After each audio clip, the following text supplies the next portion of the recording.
Bismillahirrahmanirrahim. Kita ambil dulu hadis riwayat At-Tirmidzi. Ini di beberapa kitab hadis dicantumkan ya. Ada di At-Tirmidzi, ada di An-Nasa'i, ada juga di Ibnu Majah, termasuk di Musnad Ahmad ada. Kita ambil dulu yang hadis riwayat At-Tirmidzi, nomor hadis 3000, nomor 3513 ya. Kalau kiranya ada perbedaan di nomor, mungkin beda cetakan, lihat di rawinya dari Sayyidah Aisyah. Usahakan kalau istri Nabi SAW gunakan kata Sayyidah untuk menghormati ya. Sayyidah Khadijah, Sayyidah Aisyah ya, dan seterusnya radhiyallahu taala anhunna jami'an.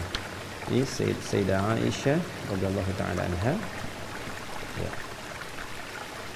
Baik. Yang ini langsung doanya ditalqinkan oleh Nabi sallallahu alaihi wasallam dari lisan Nabi kepada Sayyidah Aisyah radhiyallahu taala anha. Haddatsana qala ya an Aisyah radhiyallahu taala anha, dari Sayyidah Aisyah semoga Allah meridai kepada beliau, ummul mukminin, qalat, beliau satu kali berkonsultasi bertanya kepada Rasulullah sallallahu alaihi wasallam, ya Rasulullah, ya kama qalat, wahai Rasulullah sallallahu alaihi wasallam kan. Nah, ini menarik sekali ketika beliau menggunakan diksi ya Rasulullah dan tidak mengatakan misalnya ya zauji, wahai suamiku, tapi memberikan kesan sebagai sifat Nabi SAW yang diutus oleh Allah untuk membimbing umatnya, termasuk keluarganya. Sehingga ketika disebutkan Rasul, otomatis jadi teladan. Yaitu nanti diikat dengan Quran surah ke-33 Al-Ahzab ayat 21. Laqad kana lakum fi Rasulillahi uswatun hasanah. Sungguh telah ditetapkan pada kepribadian semua yang melekat pada Rasulullah. Ingat, Rasul dengan sifat Rasulnya. Nabi Muhammad SAW menjadi lebih mulia, lebih istimewa karena sifat kerasulannya. Maka ketika diksinya menyebutkan Rasul, berarti di situ sudah ada keteladanan. Dan inilah cerdasnya Sayyidah Aisyah. Dia juga seorang faqihah, ya, seorang ahli fiqh, ahli hadis, dan sangat luar biasa jenius keilmuannya, seorang pengajar pasca wafatnya Nabi SAW, dan sangat detil dalam memberikan diksi. Ya Rasulullah, wahai Rasulullah SAW, memberikan kesan bahwa kepada kita ada informasi yang sangat penting.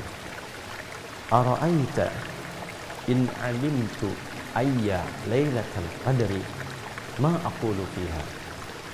Bagaimana pendapatmu, bagaimana bimbinganmu, bagaimana petunjukmu kalau sekiranya aku merasakan dari malam Ramadan itu merasakan malam Al-Qadar, kan? Baik, maka apa yang aku katakan, doa apa yang aku bacakan? Nah, ini memberikan kesan kepada kita teman-teman. Petunjuk pertama tadi meneladani kebaikan-kebaikan dan petunjuk yang dituntunkan oleh Rasulullah, apalagi sumbernya dari satu istri beliau Sayyidah Aisyah radhiyallahu taala anha. Yang kedua adalah semangat menghidupkan malam Ramadan. Ya, jadi malam pertama sampai malam terakhir. Jangan hanya menunggu di 10 malam terakhir. Ya, siapa tahu Allah turunkan di pertengahan atau sejak awalnya. Kita nggak tahu kapan malam Al-Qadar itu. Ya, walaupun nanti ada hadis-hadis meminta kita berburu di akhir supaya meningkatkan semangat, tapi Allah punya hak untuk menurunkan ke di awal, di pertengahan, atau bahkan di akhir. Karena itu hadis ini memberikan kesan kepada kita juga, hidupkan setiap malam Ramadan sehingga kita bisa merasakan perbedaan di setiap malam. Nah, dalam konteks kita merasakan itu, lalu berdoa, apa doanya? Jadi kalau kita baca, cara berpikir cerdasnya, kalau kita baca setiap malam, luangkan waktu 5 menit aja untuk membaca doa ini setiap malam. Ya, cara cepat mendapat malam Al-Qadar kan jangan tinggalkan malam. Tuh. Ya, paling cepat kan begitu, walaupun cuma 5 menit malam, gitu kan? Nah, kalau aku merasakan getaran, itu apa yang aku baca?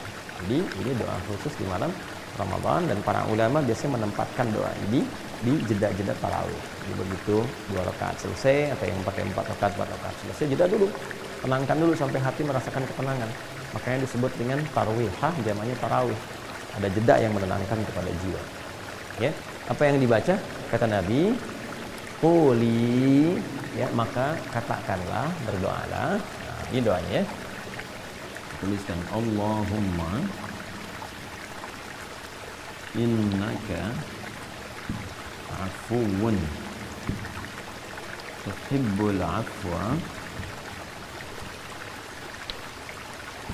fa'fu anni.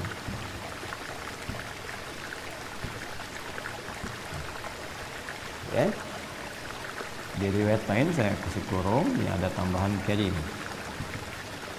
Silahkan, tidak ada masalah menggunakan yang manapun. Allahumma innaka afuwun. Yang pertama, yang kedua pakai karim boleh. Tuhibbul afwa fa'fu anni. Nah, ini spesifik untuk malam-malam Ramadan. Hadisnya sahih. Ya, baik.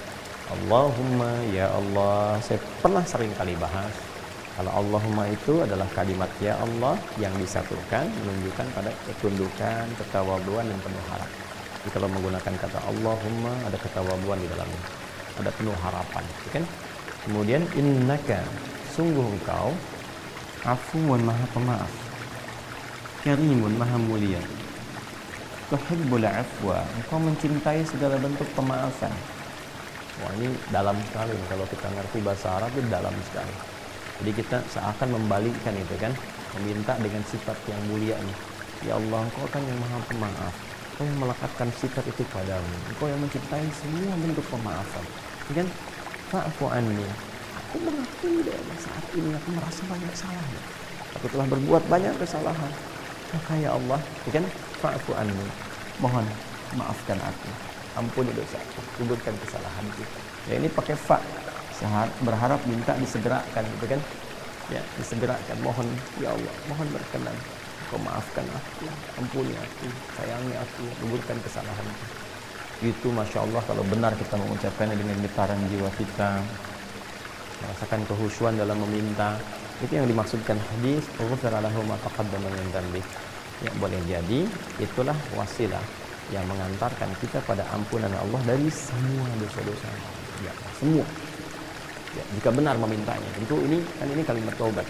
Ya, kalimat taubat. Jadi yang pertama yang ingin disampaikan teman-teman semuanya, bahwa Allah Subhanahu wa taala memberikan petunjuk pada Rasulullah SAW untuk mengajarkan kepada istri beliau tercinta Sayyidah Aisyah radhiyallahu taala anha, yang diteruskan tentunya kepada kita umatnya, doa-doa spesifik, permohonan spesifik selama Ramadan. Dan yang pertama adalah doa yang terkait dengan malam Ramadan.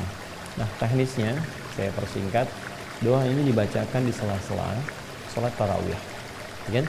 Jadi di antara jeda, misalnya kalau menggunakan formulasi baik itu 11 rakaat atau 23 rakaat atau bahkan lebih. Jadi kalau ada yang dua-dua, maka setelah dua itu jeda sebentar. Jangan langsung bangun lagi, tenang ya, tenang. Ya, kalaupun menunaikan berjamaah, tenang, sebentar. Berdoa dulu, baca dulu ini. Allahumma innaka afuwun karim, Allahumma innaka afuwun tuhibbul afwa fa'fu anni, kan?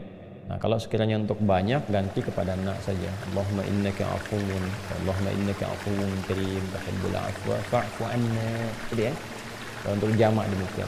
Nah, kadang-kadang di beberapa masjid diingatkan, ada salah satu yang mengingatkan kepada jamaah membacakan, karena nggak semua orang tahu itu cara berpikirnya ya. Jadi jangan langsung berpikir ini salah, ini bid'ah, ini begini, tidak. Anda berpikir yang lebih bijak, ya.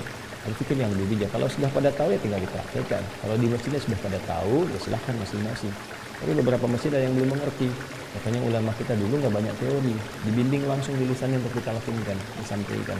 Ya, di ada silahkan kalau misalnya sudah pada mengerti, kita ajarkan sekarang kita masing-masing. Dan beberapa tempat ada masyarakat yang kalau nggak dibimbing dia nggak berdoa, dia nggak tahu. Seperti masyarakat di awan, jangan disamakan. Nggak, dia fikih itu nanti akan selalu berkesesuaian dengan karakter setiap muslimnya. Jadi jangan samakan orang-orang yang sudah mengerti dengan masyarakat awam, orang-orang yang menengah pendidikannya atau bahkan cukup baik, bisa memahami, mengerti, dengan orang-orang yang pekerjaannya sangat sederhana. Ya, dia bertani, dia berkebun, dia pulang itu dia nggak sempat belajar ini itu, dia pahami yang pokoknya saja, itu pun sudah ada babnya. Jadi lengkap di Islam itu, babnya lengkap. Nah, jangan semua harus ditarik, harus sama seperti Anda, tidak. Ya, kita harus bijak melihat dan bijak juga menilai pada diri sendiri. Kan yang dihisabnya kita masing-masing, kan? Tapi nanti ada fikih ranah ulama yang di situ kemudian disesuaikan kepentingannya dengan masyarakat-masyarakat yang bisa mendapatkan bimbingan sesuai dengan karakter mereka. Ini gambarannya. Dan dibacakan dengan penuh kehusuan, ketawaduan, permohonan yang dalam kepada Allah sehingga kita merasakan getaran doanya.